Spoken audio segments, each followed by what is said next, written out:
Well, hey there, everybody. This is Holly McWilliams with Indigo Arts, and thank you for joining me today on some beginner watercolor tips. So today we're going to talk about blotting and blending.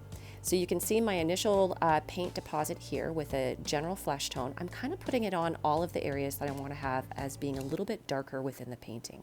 So up top here, as I've put the paint on, I'm immediately coming back over top with a little bit of just fresh water around, and you see how it merges and blends out perfectly.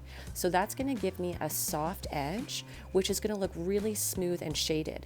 Do you notice how the profile of the face here is quite sharp? So I don't have any water in the background, so that keeps that profile edge nice and sharp. As I'm coming back in and mixing my darker color here, I'm going to put it on an area that I've left blank with my initial deposit. And you can see how this dark color blends nicely and just merges into the neck. Like, I don't have to do a lot of work there. Because I have that initial water underneath, it will crawl out, so the watercolor will swim out into the water and give you a beautiful blended edge. You don't have to do a lot of the work.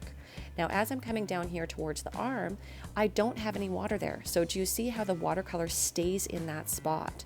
So it won't budge from that spot unless I put more water or more color around it.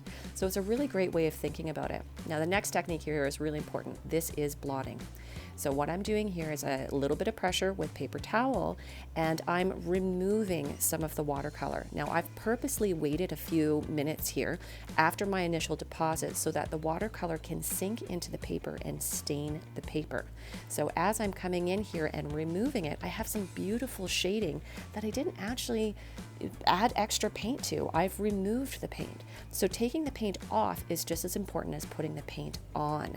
So play around with some of these blotting techniques, play around with some of these blending techniques, and you're going to find that you'll have a lot of fun with this watercolor. Thank you so much for joining me today, and I hope you come back for some more tips and tricks.